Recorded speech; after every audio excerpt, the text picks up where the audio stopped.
প্রধানমন্ত্রী শেখ হাসিনা পদচ্যুত হয়ে দেশ ত্যাগের পর যেন ভিন্ন দেখা যাচ্ছে বাংলাদেশের। পরিবর্তনগুলো ধীরগতি সম্পন্ন হলেও কাটছে সাধারণ মানুষের। সম্প্রতি বাংলাদেশের জলসীমায় অবৈধ অনুপ্রবেশে ৫ ভারতীয়কে গত ১৭ই আগস্ট আটক করে সীমান্তরক্ষী বাহিনী।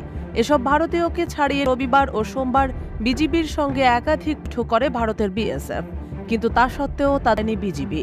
এর পরিবর্তে বাংলাদেশে অনুপ্রবেশ করা এসব ভারতীয়কে পুলিশ আছে সীমান্ত রক্ষার দায়িত্বে থাকা বিজিবি। ২০ আগস্ট মঙ্গলবার বিএসএফ এর উচ্চপদস্থদের এ তথ্য জানিয়েছে ভারতীয় সংবাদ মাধ্যম হিন্দুস্তান।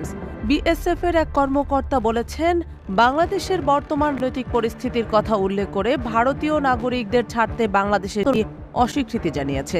তিনি আরও জানান, গত কয়েক বছরে এবারই প্রথমবারের মতো আটক ভারতীয়দের ছাড়েনি ভারতীয় সীমান্তরক্ষী বাহিনীর এক জ্যেষ্ঠ কর্মকর্তা। গত ১৭ই আগস্ট রাতে বিএসএফ এর মালদা 115 ব্যাটালিয়ন ৫ মাছিকে ডাকে।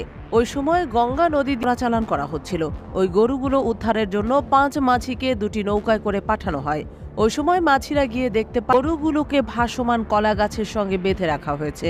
গরুগুলো উদ্ধারের সময় একটি নৌকা নদীর ঘূর্ণি খায় এবং ইঞ্জিন বন্ধ হয়ে যায়। তখন অপর আরেকটি নৌকা ইঞ্জিন বিকল হওয়ার চেষ্টা চালায়, কিন্তু নদীর পানির বৃদ্ধি ও ঢেউ থাকায় তারা ভেসে ভেসে বাংলাদেশে চলে আসেন। এরপর তাদের আটক করে বিজিবি।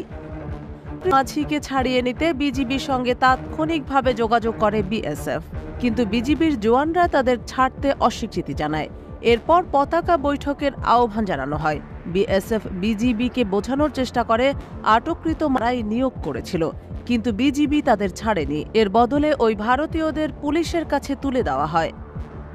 এই পরিস্থিতির পর এখন প্রশ্ন উঠছে, দীর্ঘদিনের বন্ধু রাষ্ট্র ভারতকে সর্বদা ভালো সম্পর্কের কথা বিবেচনা সুযোগ সুবিধা দিয়ে আসা বাংলাদেশ এবার সেই অবস্থান থেকে সরে এলো কেন? বিশেষজ্ঞদের মতে, ভারতে শেখ হাসিনাকে আশ্রয় দেওয়ায় ক্রুদ্ধ বাংলাদেশ সোচ্চার ভূমিকা পালন করছে।